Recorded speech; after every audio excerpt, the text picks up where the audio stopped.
I thought you did a great job. Yeah. Thanks. Yeah, I got scolded. I mean, I do I really? Yeah, you did a good job. I don't remember. actually, it was Seth who got scolded the best. Because that? it was what, about 8:15, 8:20. So it was kind of a soft start to the event, and he just like rolls through because he's volunteering, but you didn't even have, did you? I had like 4 things. Yeah, so he just like rolls through and you get a like, wait, you need a check-in, you need a check-in, and he just rolls right. I was driving a different vehicle than I normally do. So, Incognito. yeah, and with tint. I had a good laugh. Seth, did you get tagged with unloading stuff? And then you're, It was more restacking what had already been. So he was the brute squad. When we needed some room in the dumpster, he was kind of our compactor. It's like Tetris. Tell you what. Tetris. I love that. Princess Bride. Kind of guy. This is the best movie ever. Yes, it is. I think Yeah, we're good to start. 6:40. I have friends that we can start the movie out and we can actually play our parts. Oh, yeah.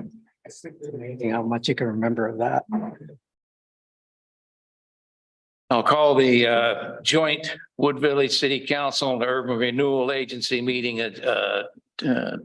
agenda tonight on May 23rd, 2023. And just to make a disclaimer here, I have been taking a few pills for my back. So if I get kind of straying, you can bring me back in here. All right. So, all right, let's the Pledge of Allegiance. Let's do the land acknowledgement.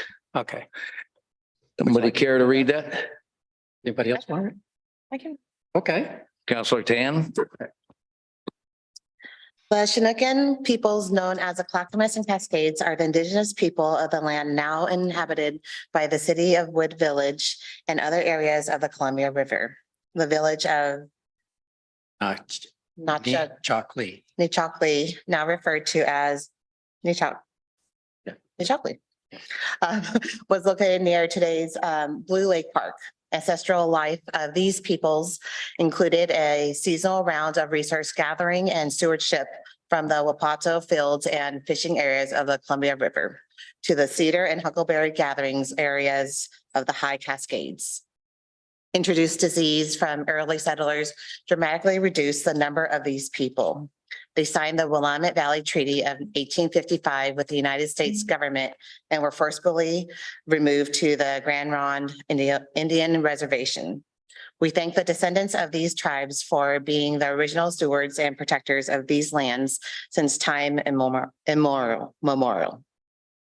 We also acknowledge the systematic policies, genocide, relocation, and assimilation that still impact many Indigenous Native American families today. We are honored by the collective work of many Native nations, leaders, and families who are demonstrating resilience, resistance, revitalization, healing, and creativity. We are honored to be guests upon these lands. Thank you. Pledge of Allegiance, please. I pledge of allegiance to the flag of the United States of America and to the republic for which it stands, one nation, under God, indivisible, with liberty and justice for all.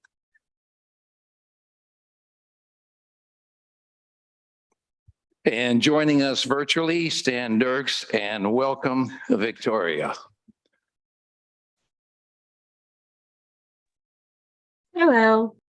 Hello and welcome to your first meeting. Nice to have Thank you. you. Thank you. Happy to join. Yeah. I've called the Urban Renewal Board meeting to order. And if you look at your packet, we have several resolutions here that we have seen. It is now council and the Urban Renewal's responsibility to adopt those. So Seth, I'll turn it over to you and City Manager Greg Dirks. Great. Thank you. We're coming to you tonight for the adoption of the Wood Village Urban Renewal District budget for 23-24. This budget was presented by the agency manager in April 19th by the budget committee that night and approved with changes. So we'll do a quick recap and then entertain any questions. So again, we always lead off with this slide. This is the urban renewal area that the city has. It was formed in 2010 and it's authorized for $11.5 million. Performance to date, these were two graphs that we pulled from the budget presentation. Just shows the operating revenue and expenditures with the negative impact of the byway that we discussed on the April 19th meeting, and then what that does for our fund balance. We have a declining fund balance for the next 4 or 5 years until the bonds are paid off. But fortunately, we have enough money to actually do that. So I want to review quickly the revisions from the proposed to the approved, and then what we're going to be showing to you tonight. So from the agency proposed, the budget committee approved $100,000 transfer as a contribution to the park restroom project in Donald Robinson Park. There's $100,000 transfer to the street fund to fund the design and installation of a new gateway sign on 238th on the north end of town. And then a $15,000 contribution to the street fund to fund solar trash cans along Halsey. So normally we don't make any proposed changes from the approved to the adopted, but we wrapped up the Halsey Street Crossing, RRFB, Rapid Response Flashing Beacon project, which John presented to you. And there was about $60,000 worth of savings in that project between what was budgeted and spent. So those funds are funds from the bonds that we sold in May of 2020, and they need to be spent by May of 2024. So the proposed revisions that are included for tonight are taking that $60,000 of savings from that project and rolling that into existing projects. So additional $25,000 for the park restroom. We put in $30,000 for some landscaping around the sign that we're doing the transfer for, and then an additional solar trash can. And again, these are funds that have to be spent because they are bonded. Just a quick review of what this budget looks like. Operations makes up about $100,000 of the budget. We have some capital outlay budgeted. Debt service is the lion's share. That's the loan to the general fund and the repayment of those May 2020 full faith and credit bonds. Special payments are the transfers to the street and general fund for the projects we've discussed. And then $250,000 for contingency. Our total budget for the agency for next year of $1.5 million. This just outlines again the major expenses. And just to recap what we covered at the budget committee presentation, the bond repayment for the urban renewal agency is going to consume all of the available resources from the agency for the next 2 to 4 years. Our major projects that we bonded for, the city hall, the errata fence, the street crossings are all complete. We're just wrapping up some smaller projects in order to make sure that we spend all of the $3.4 million that was borrowed. Some smaller projects could be funded in 2027. And then again, this all assumes that there's no additional development, that we don't get contacted by a developer saying that they want to come in and have some incentives. Were someone to do that, that we would change our revenue projections, and then what that would affect what the agency could do. Longer term, the urban renewal district is expected to have a very healthy balance, with it eventually sunsetting and hitting that maximum indebtedness of $11.5 million sometime between 2033 and 2035. That concludes the presentation for tonight. Thank you. I just want to make a couple notes. One for our newest members, both the urban renewal member, Miniweather, then I knew Counselor Tan. We didn't get a hold of either of you to do an orientation prior to all this. So I know there's a lot to unpack here, both in terms of how the Urban Renewal Agency operates and its framework in which it operates, as well as some budget background. But two things I want. Urban renewal agencies have to operate in debt. And so the slide that, showed revenues way less than expenses, that's actually okay for an urban renewal agency. It has to operate in debt. And then the other one, as Seth already did mention, though, while we're doing some of these other projects, we have to spend the rest of those bond funds from the bond covenants. And those are just two big key points I wanted to mention, since we haven't been able to connect for a full orientation yet. If there's any kind of hesitation or wondering, just wanted to clarify those two specific pieces. Thank you, Greg. Any questions? I'll start with our virtual attendees. Mr. Dirks. No, I'm good. Thank you. Okay, and excuse me, Victoria. Nope, no questions here.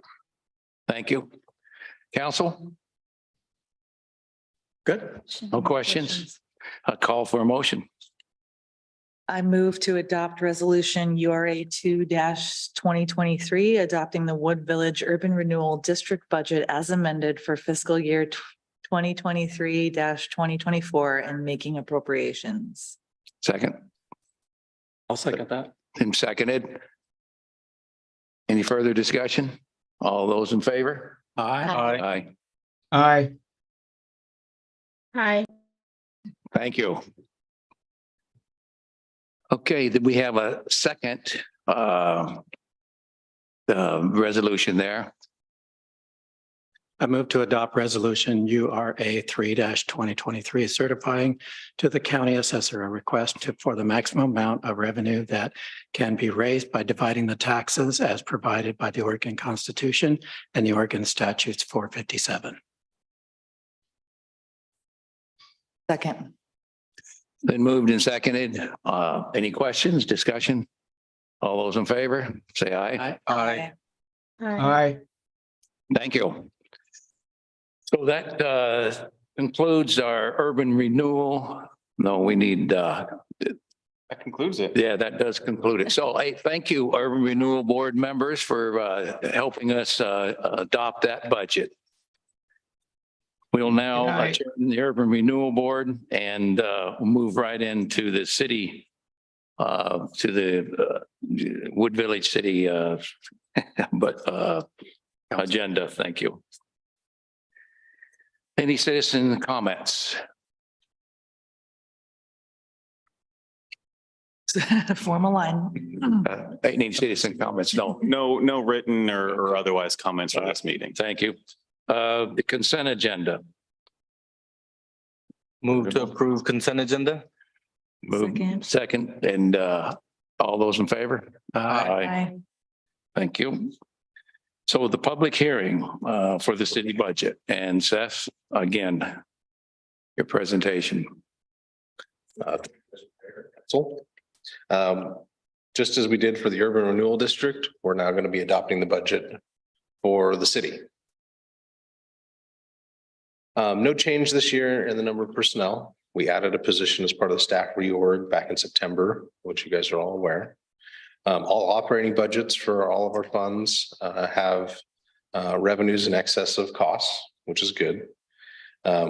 We did create municipal building fund, which constructed this building into a capital sinking fund and transferred all the reserves that we had been holding for equipment, software, dump truck, as well as for replacement of the major systems on this building to its own fund.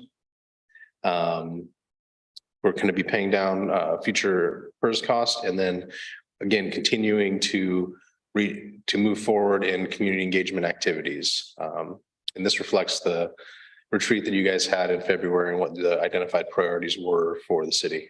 Yes, Councilor. So Mayor, I have a point to make is that we didn't open for a public hearing and close for one if we needed to do that before we started this.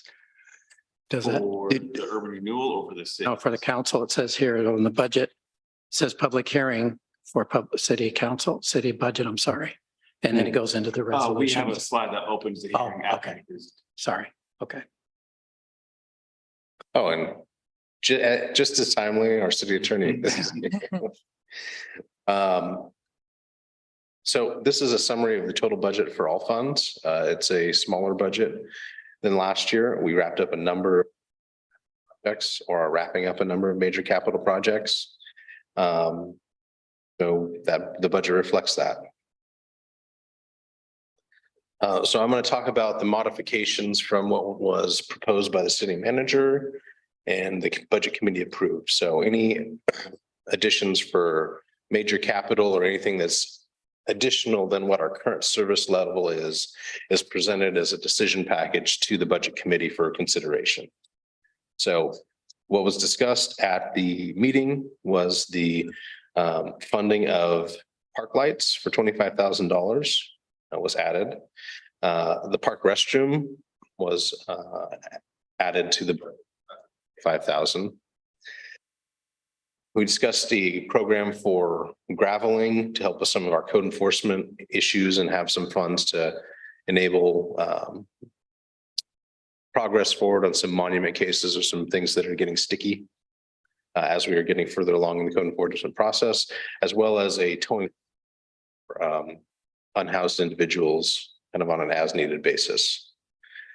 We also put in funding for trash cans. That was 5 trash cans, 3 funded from urban renewal, 2 funded from the general fund.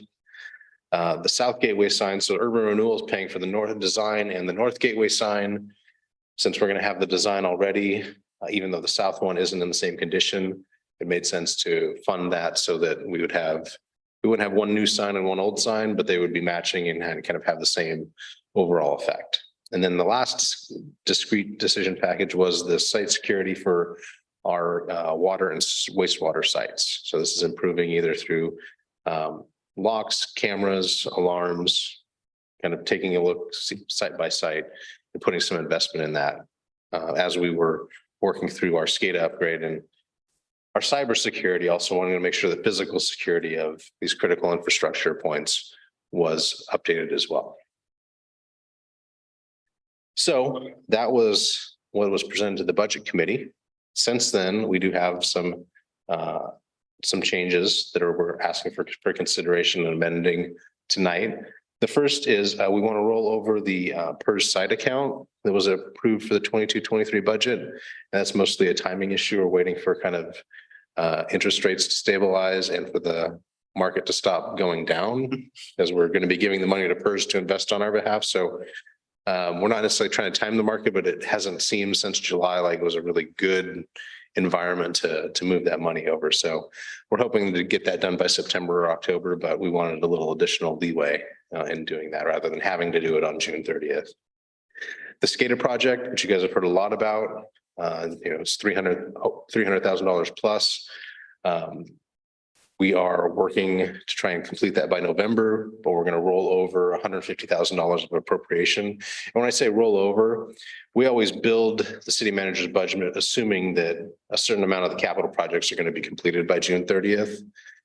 We give John a little bit more time because that has to be firmed up in February. So we kind of give him till the end of April to really proof and see if that's actually going to happen. Because as you guys know, even though we might have a approved bid in hand, like we did for the sewer CCTV project, that doesn't always mean that the project's actually going to move forward if we can't come to an agreement with the contractor. So these are all projects that we already had funding for. We're just asking for that funding to be reauthorized for next year so that the projects can finish after June 30th of 2023. So the 3 projects, SCADA, sewer CCTV, the bidder withdrew. And so the plan is to either rescope and or rebid for that project. And then the utility rate model, which was approved as part of in conjunction with the wastewater and water master plans that were adopted last month. That really gets started once those get adopted. So we're hoping that that's going to be, we're going to have a preliminary conversation our second June meeting, but we don't anticipate actually wrapping that up until August or September time. So we want to roll that money over. There was $60,000 approved. We're going to anticipate rolling 50,000 because we've only billed about 5 of that to date. I have a quick question on the sewer CCTV. Is that what we originally kind of quoted or is? Yeah, or is that was, increased? that was the amount in the original allocation, and that was, and then it turned out the bidder backed out. That's, I think John mentioned it at his last director's report last month. And so with the timing of everything being end of April, early May time, trying to get that done, end of June wasn't going to happen. So it's the same budget number as the current year, just moving it to next year so we can complete, like I said, either rebid it or kind of rescope it to get a response and get our main areas cleaned and inspected. So, you know, with knowing kind of with our last two bidders, you know, such huge disparities, obviously staff will probably revisit and be like, well, if we need more, come to council and say, okay, this is more realistic to do what we think- originally thought. We want to stay within the 200,000. And I think that's part of either, like I said, either rebidding it because maybe the bidding environment has changed, or again, changing that scope of what's most critical to our sewer infrastructure to get cleaned, to get inspected, because we do have some areas that are cleaned monthly and then other areas are cleaned quarterly. So we're still doing regular cleaning of targeted areas. System as a whole will probably have to scout that out a little differently to stay within the $200,000 allocation. So those are the projects that we're proposing for modification to roll over appropriation from one year to the other. And you can kind of see how that's going to end up impacting the budget line items. No new funding for any of these is required. It's existing funding that'll fall to any fund balance, become a resource and spent in the next fiscal year. So we also have some new requests. The principal one being, since our urban renewal board just adopted their budget, we now have $60,000 more coming in for a variety of projects. This just recognizes and gives the appropriation to the city to actually go out and spend that money, because it's not enough just to give the money to the city. We actually have to authorize it to be spent and sent out our doors. You guys got an update on we had put a placeholder in the budget for Play East negotiated with Fairview. And the updated cost sharing had us having $72,000. So we put in a increase of $12,000 to what the placeholder was.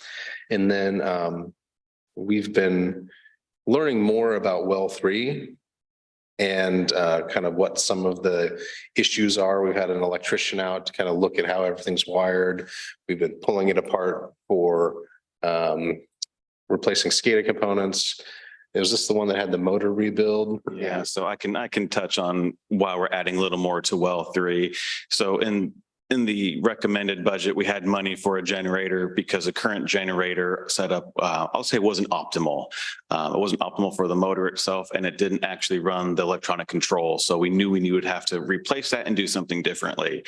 Since that time, I think that, the motor itself has given us fits, and it makes sense to do a comprehensive evaluation of that facility, both in terms of what we learned in the master plan about what we need for additional capacity and what this pump is currently pumping at. And could we upsize the pump a little bit and pump a little differently and close that gap and utilize that with a new generator that works with the electronic control. So we're essentially adding a bit more understanding. Well 3 is, like I said, giving us some fits. And if we're going to want to be able to look at the facility holistically to making sure that we're getting the best investment of the resource dollars, if that makes sense to everybody. Any questions? So again, these are modifications from what you guys saw at your April 19th meeting. This is what it ends up looking like for all of the line items. And again, I'll just note that the URA funds are from the bond and they need to be spent before May 2024. So closing on our operating budget. Our operating budget has increased this year, 4.5 million to just over 5. Fortunately, because of we were conservative in 22-23 on the recovery from COVID. We budgeted those operating revenues fairly conservatively. We're now relaxing some of those assumptions. We're seeing a growth in operating revenues as well. So we actually came out a little bit ahead of where we were last year in terms of our net annual position or operating margin across the four operating funds.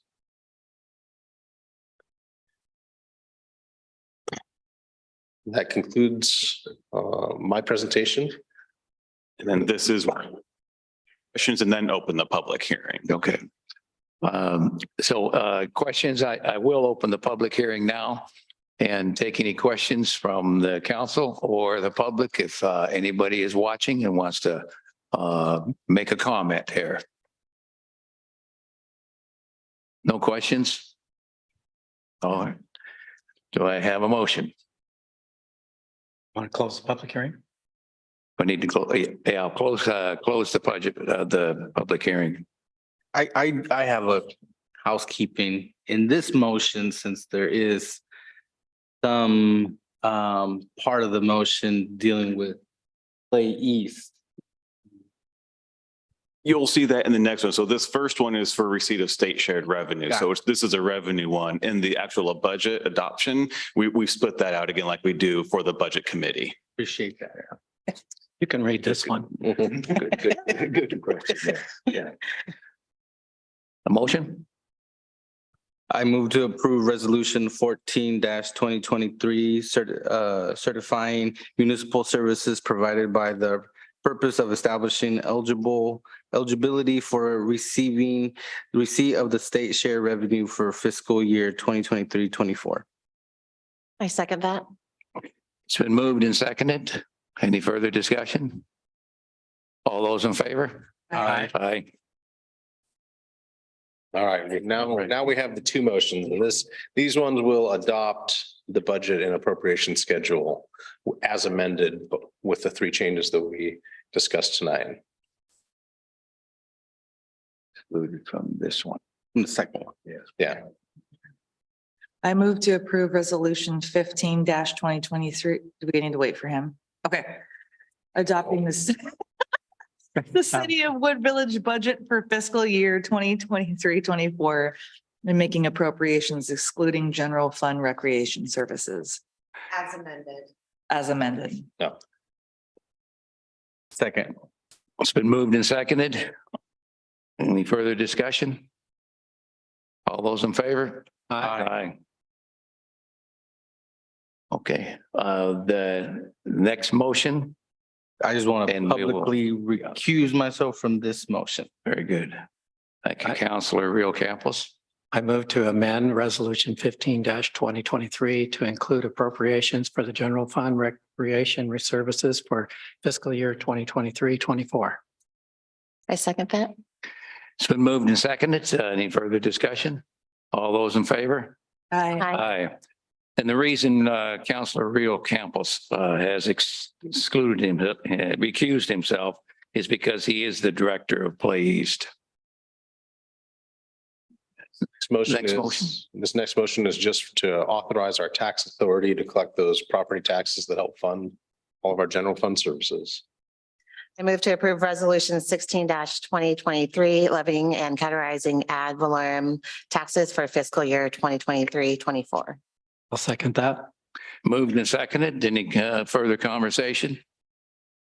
All those in favor? Aye. Yeah.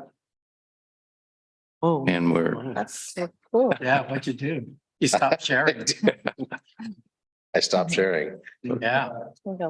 Mayor, Counselor. all right. Further proof that sharing is caring. Thank you for the presentation. We, Greg, I do see we opened the public hearing. Is that correct? Am I reading? So again, it's in the slideshow for the next. I got you. Okay.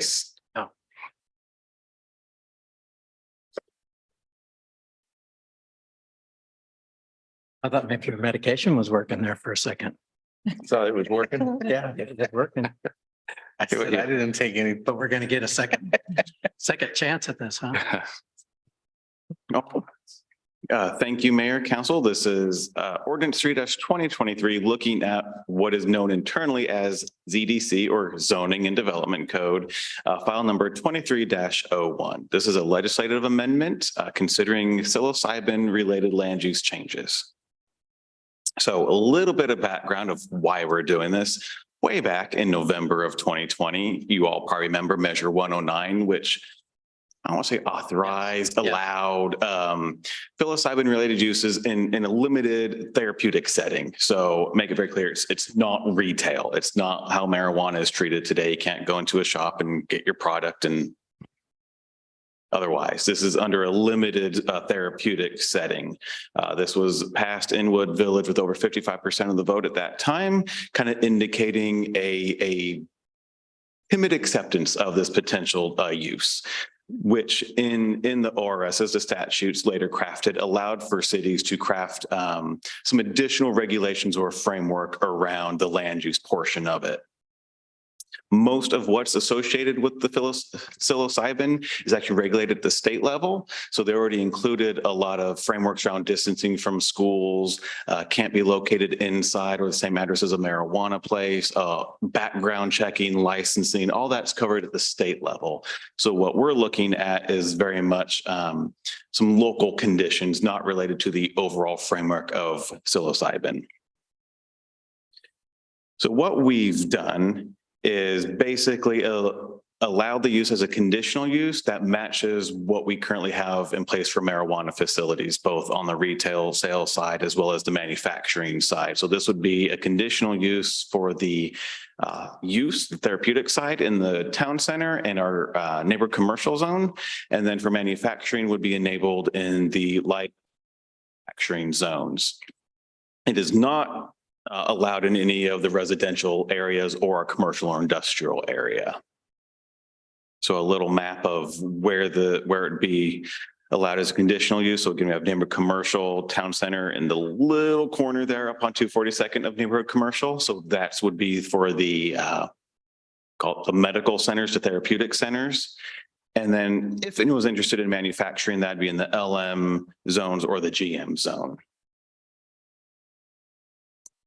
Big chart here basically just walks through the summary of the changes. Because we're adding a use to the code, it's best practice to actually go throughout all of your zoning districts and clarify is or isn't it allowed. And so this is just saying not allowed in any of the residential areas, and then a conditional use in our commercial zones or manufacturing zone.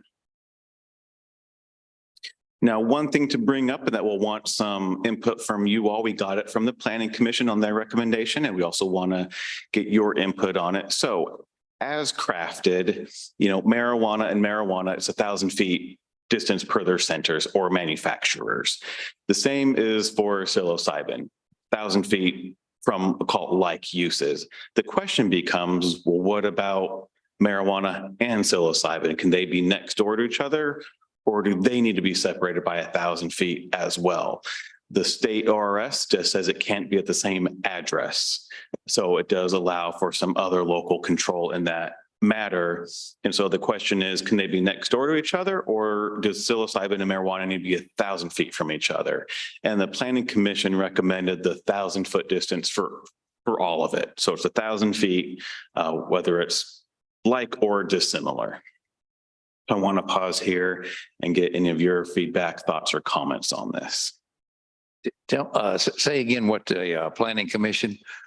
Pretty much the bottom graphic there. Bottom graphic, what they okay. recommended. So 1,000 feet between the different uses. I see. Okay. Taking more of a cautious approach. Since it's a new industry, it can be revised at a later date as the industry matures. Okay. Can I just ask, could we put that in content so we know where our dispensary at? So what would 1,000 feet from that look like? So let me go back to our little map. So right now we have one marijuana retailer who's on the corner of 238th and Halsey, about where the cursor is right there. To go 1,000 feet from there, you could certainly locate something in the town center. You could locate something up in that little strip mall up on top of the hill. and most likely the very western edge of the neighborhood commercial zone. Couldn't go anywhere east because of the park. So it's 1,000 feet from parks is another regulation. And so by the time you got 1,000 feet east, you'd be in close proximity to the park.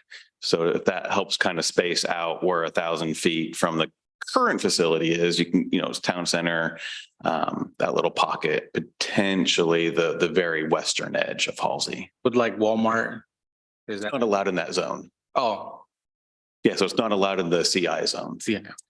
What concerns does the planning committee have with it being next to each other, since there are like guidelines with who can admit it, like, They just felt most comfortable with that, is to not maybe have since it's regulated? every 1,000 feet, a marijuana and a psilocybin. They just said that gave them the most comfort.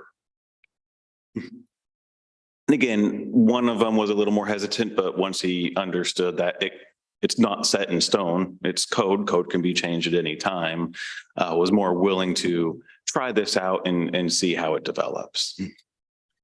I understand the planning commission's recommendation. I agree with it.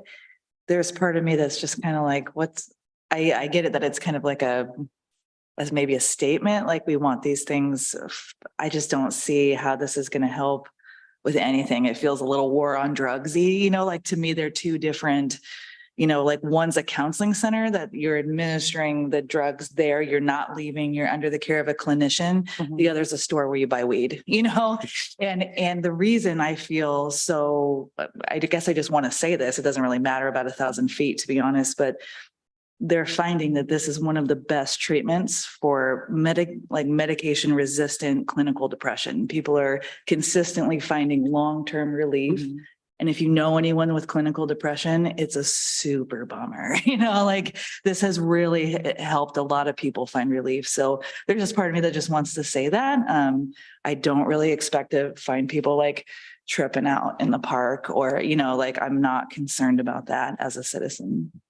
And the reason I was asking, because, just kind of looking at the makeup of our cities, we don't have a lot of like area per se where it's vacant right now, where if someone was interested, they'd be like, yes, we can meet this 1,000 feet code, right? The town center, there's not a lot unless they start building other suites. And so Yeah, town center's full. and then the more west you go, I mean, there really isn't anything built out that way. So for me, the quickest thing that I can see, but potential is either the byway or where the current dispensary is something happened there. So again, just topic of conversation again. And again, that was their recommendation. You are actually free to adopt what you feel is best. You don't need to adopt their recommendation. Counselor Clark, any comments here? I'm usually one that goes along with what the planning commission will, because they do put a lot of effort into what they do, having been a member of the planning commission. Yeah. I do take into consideration what you're saying as well. So, but I would like to just go with the caution. And if it allows one, what's wrong with that? If we have one in Wood Village and there's one in Grisham and there's one in Fairview, and I would imagine that that's probably going to be what happens. Do we already have people interested? I mean, have we had any? Trying to think the timeline here. So the state didn't actually finalize the rule till I think it was December 30th of 2022. Oh. And I believe it was in January, we had someone just inquiring if there was a ban or if there'd be local controls on it, but we haven't heard anything from them since. And they were clearly, it was a copy and paste email that said Wood Village and Gresham. So they were looking at the Forest City area, I think is a fair statement, but if this has been voted on by our citizens to allow this to happen, right? We would be going against them, number one. Number two is this is something that's also been voted by the state, right? Well, it's So to clarify, State election. cities and, go ahead, Greg. with the proposed code, if nothing was done, psilocybin could go under essentially the state law, and it would be classed as either manufacturing or medical. And it'd be allowed anywhere those uses are allowed under our current code in alignment with the state regulations. This just adds an additional layer to that process. But Greg, isn't it, unless I misunderstood this, individual jurisdictions can either adopt this code or not adopt this code. Really? Yeah, there are cities that are not adopting the code. There are some cities that in November's of last election had a vote at the general election to prohibit any psilocybin related uses in their jurisdiction. Given that Wood Village had approved it over 50%, Yeah. it didn't get brought back, and none of the other, I'll call it 5 cities, Portland included, took it to a vote of their jurisdictions, giving this call it vote in November of 2020. But this could be brought back at a future time to ban the sites. You know, as I'm listening to this, and I certainly respect our planning commission and the time that they put into this. As I see this, we have not had an argument that we don't want this in our city. In fact, we've adopted it.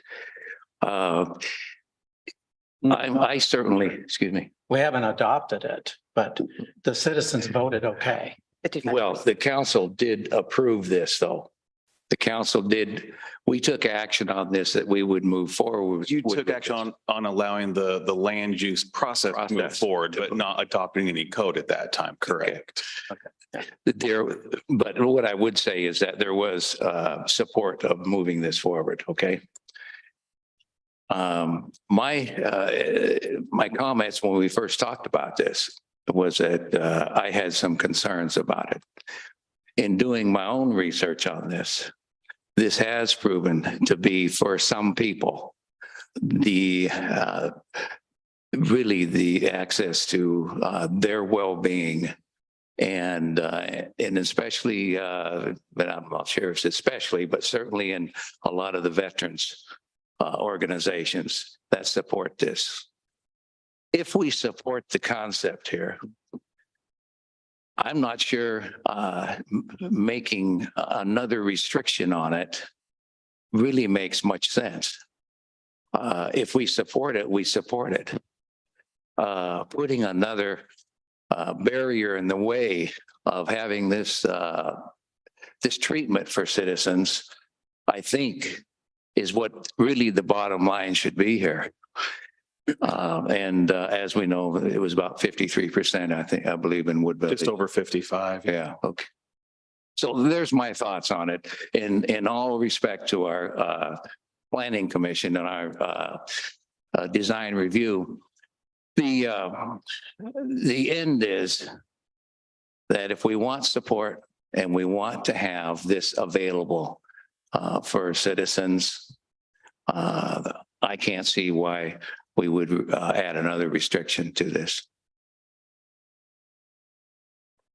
I have a quick question. So if someone starts a business, is it manufacturing or is it the actual clinical services? This covers both, and I'll get to that. I think it's the next slide. So we can kind of put a pin in the distancing for a moment. So let's say someone comes in and says, I want to put in, whether it's manufacturing or a clinic in. First, they have to go to the state and go through a bunch of state process. As part of that process, then they have to come to the city. It was called a land use compatibility statement, or LUX. It's just a piece of paper. They say, I want to locate, a place in the city. Here is my form. Then as part of that process, under what we're proposing, they'd have to set up a meeting with the planning commission for conditional use hearing. And that will cover basically where are they located, making sure it fits within the parameters. It's looking at what's called time, place, and manner restriction. So hours of operation, what they kind of plan to do for facility, security, just kind of understanding a little more in depth of their operation, compared to other uses. So it's another step. It's a conditional use. We want to understand what they're trying to do. Assuming that's approved, we sign off on their form. They take it back to the state and the state can grant the license. Then they can move forward with their project. If they build, the second part of my question was like, let's say they create a business and then the public opinion goes to 47%, like, do they have to leave? And like, what does that timeline look like for the business owner? So if I'm understanding correctly, and Jeff, please feel free to step in, cities every other year on a general election can take it to their voters. But my understanding is, let's just say there's a site already in your city and then the people vote no, they can stay as existing non-conforming until that business ceases to operate. Okay. Then no new business could come in. Is that generally? right. It's always good to get the Jeff nod. Yes.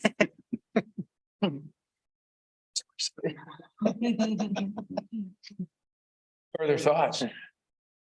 For me, it just seems, there, like you just mentioned before, there are already a lot of steps that a business or manufacturer would have to do in order to just be considered.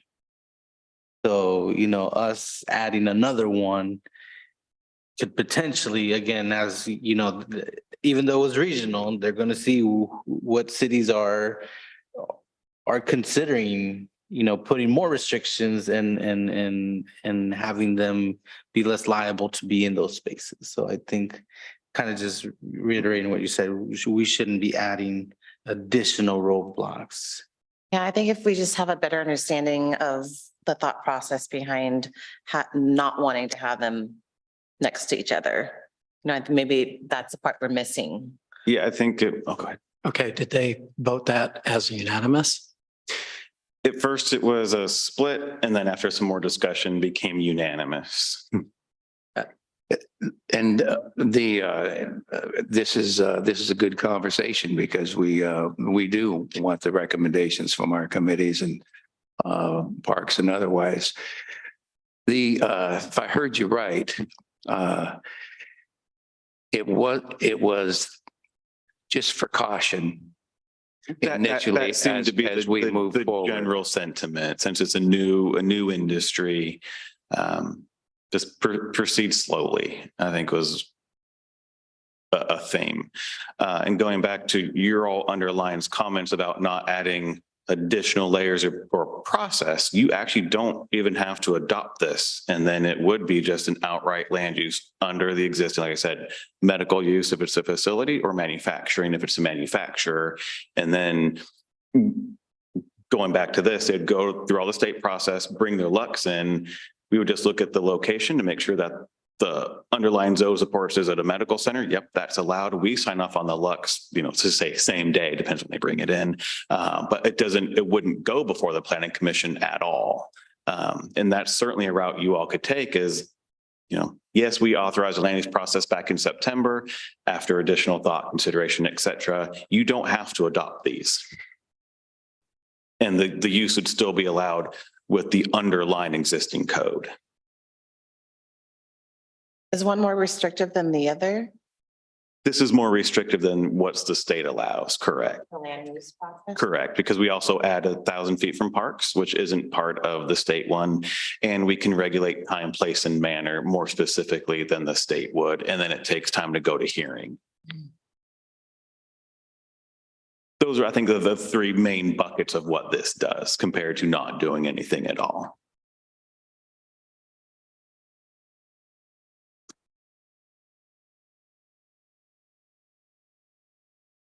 I'm not sure I understood the buckets, but let me just process this with my somewhat impaired condition, but the person comes and now they we don't do anything. Mhm. They make the application.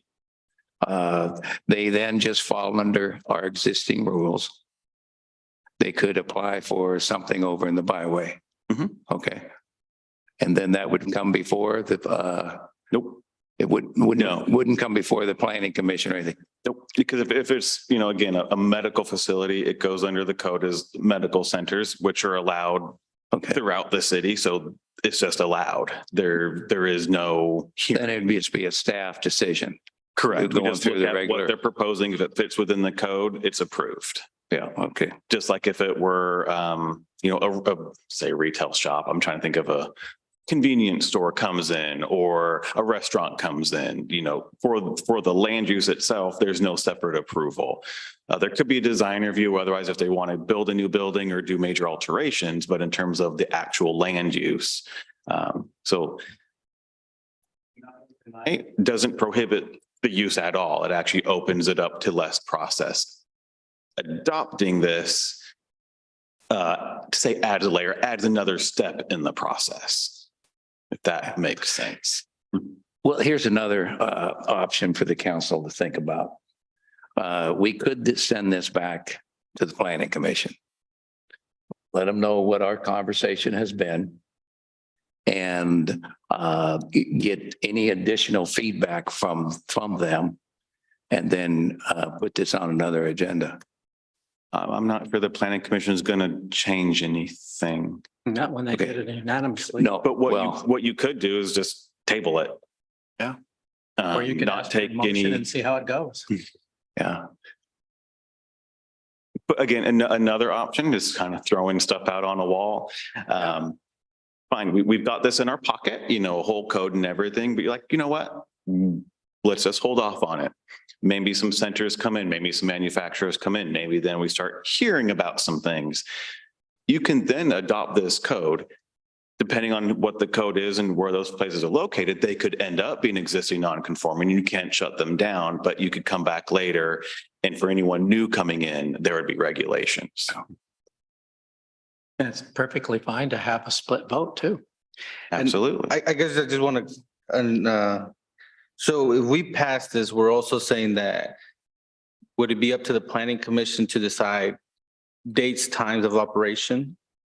Within a reasonableness standard, it can't just be, you can be open Wednesdays from noon to 2. It has to be a reasonable, but They can say like, you know, nothing on Saturday or whatever the case may be, per se. Per se, again, there has to be some reasons Yeah. behind it. And in talking with our planner about this, even looking at the time could be difficult because let's just say, gee, we don't want to open past, 10 PM. However, it could be that someone's coming in for a treatment at 8, 9 or 10 PM and it's going to take hours for the process, for the treatment. And so the center, is it still open at 2 AM or just not accepting new patients after a certain time? So even within, there's a bit of questions back and forth. Again, it's a new industry. And I believe the first license has been granted down in Eugene. So I don't think they've even opened a facility yet. So it's still really new, even though it was passed by the people in 2020, the state just opened it up in January of this year.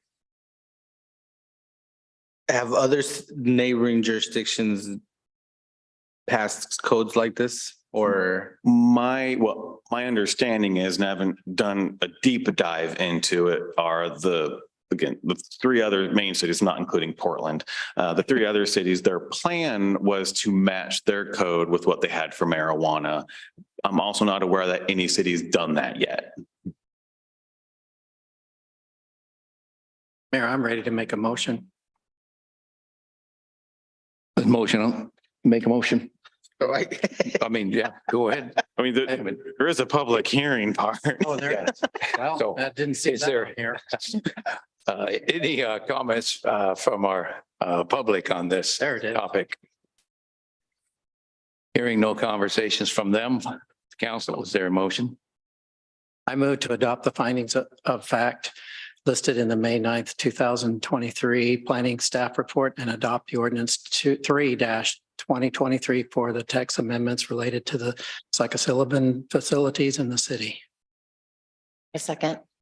It's been moved in second. Any further discussion? That, this has probably been already, I just want to confirm, if this were to pass and someone came in put their business and then we see that this needs to get revisited, at that time, we could come and revisit that code? Or is this kind of permanent? Well, code is never permanent. Code can always be changed. It's just a matter of what has developed between when you adopt it and when it gets amended, that would then be potentially existing non-conforming. The question also is, if you adopt it, you don't necessarily know what opportunities were missed Mhm. because of the way a code is written, and you can't necessarily go back in time and years later change a code and magically those businesses appear again. So it's kind of two sides to that coin, but code can always be changed. And then they can be grandfathered if there's already a company that's already in here for. Yeah, technical term existing non-conforming, as Jeff will say, there is no such legal term as grandfathered. Oh, there is. Yeah. Oh, that's used all the time. It is. Legal used all the time. term use. That was part of his After Dark series. Oh, what are we supposed to use? I could do that. Historically. I could. Historically? Oh, thank you. That's correct. Okay. Historically. All right, we have, Before you vote, yes. where do we land on the 1,000-foot thing? Oh, it says it's presented by the planning commission. Yeah. Oh, that is us, yeah. Yep. And I would add one more piece to the discussion here, is that does still allow us to take applications. And if we want to modify this, then it could come back to the council. So for the sake of the conversation on the planning commission and the conversation here, this doesn't restrict us. I'm stating what I believe is a fact, that this could come back to us if an applicant were to come back and say, I'd like to have, the only place we can do it is, I'm not 1,000 feet away. Then that could be reconsidered. It would have to go back through the whole process again, so it would take months, but yes, it can be reconsidered. I would prefer just to wait. And I mean, and I know I want to be respectful of the planning commission. There's part of me that's like, why put this on if we can just wait and, and put the code on later instead of Okay. retroactively removing it. Okay, there's a motion on the table, Oh, right. and we have a second. All those in favor of that, say aye. Aye. Aye. Those opposed, Nay. nay. All right, Motion fails. the motion fails. Is there another motion that council would like to make?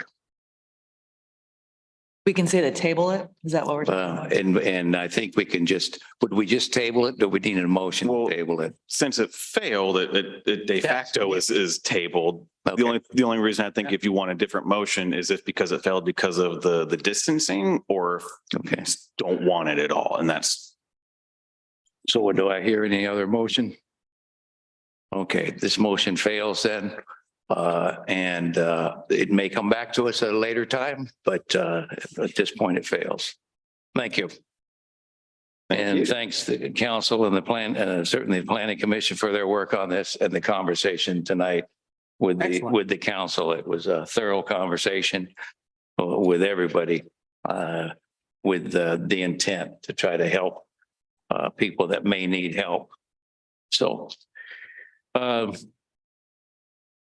we are on now, Greg.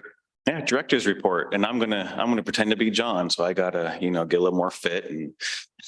Do we need to close this? I see a close. Okay, Okay. There was a vote and we're moving on. all right. The Director of Public Works in disguise.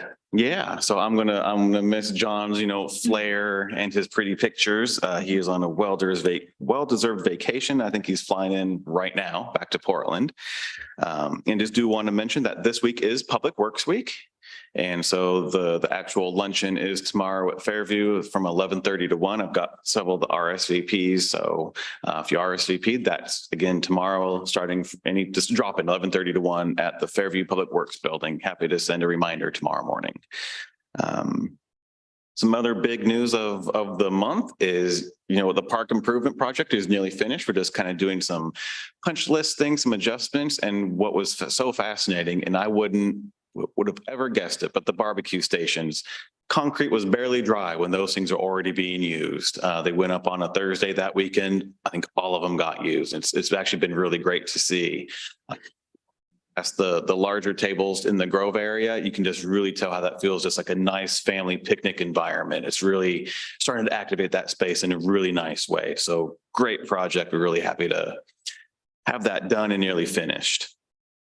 Splash pad, we opened up at the start of the month, and I'm afraid to look at that water bill because it's been that active, but it's been great. This is getting to be known as it's a really nice, not just from those, just outside our area, not too far away guests, some Troutdale, Gresham, just think it's a very, very nice park and very nice facility.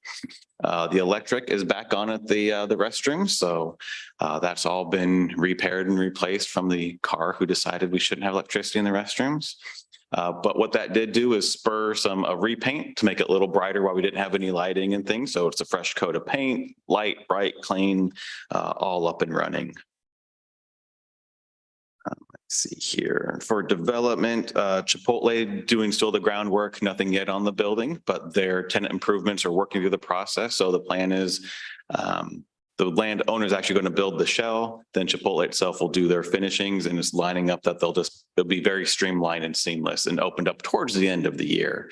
Unfortunately, on the coffee shop bakery across the street, they're struggling getting their permits with the design and everything. We had a sit down meeting with them last week to, again, go over everything they need to do to submit correctly to get those permits.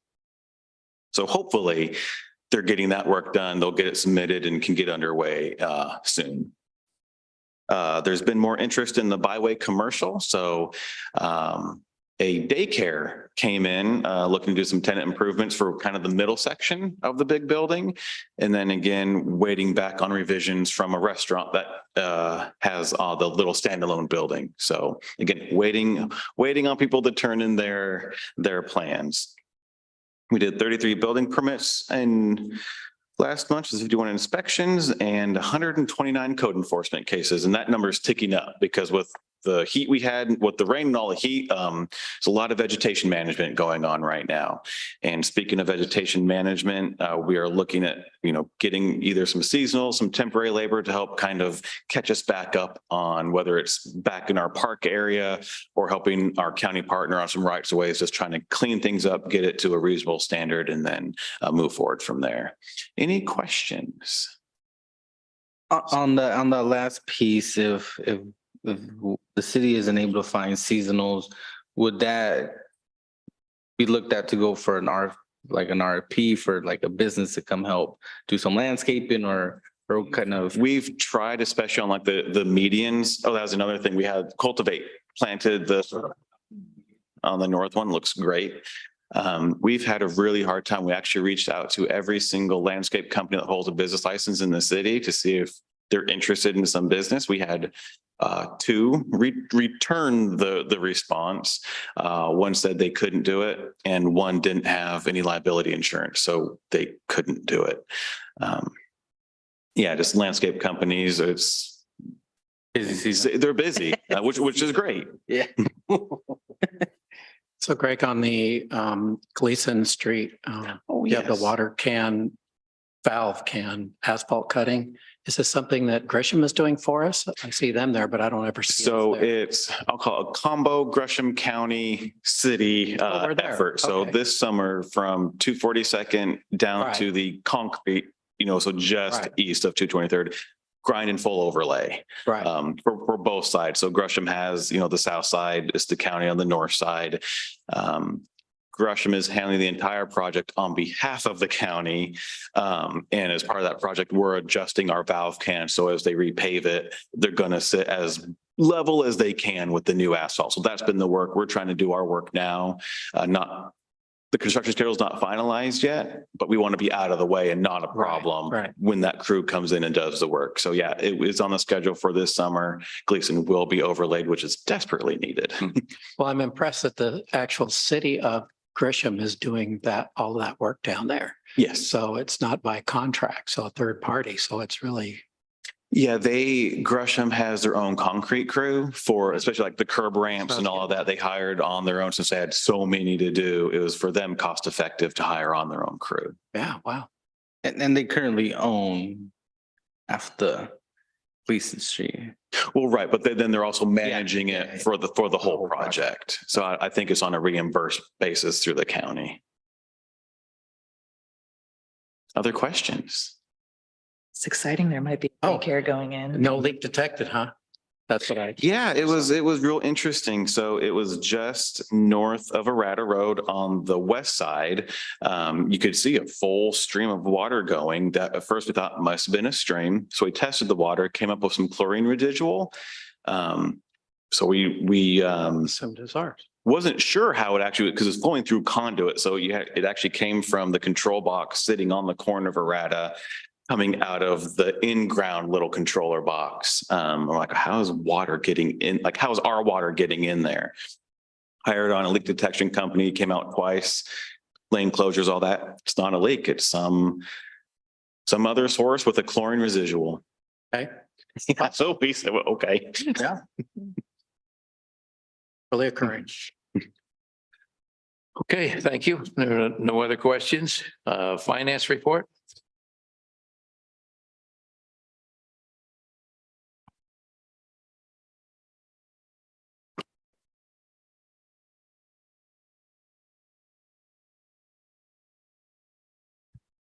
Mr. Mayor, Council, include Finance Director's report for the period ending April 30th, 2023.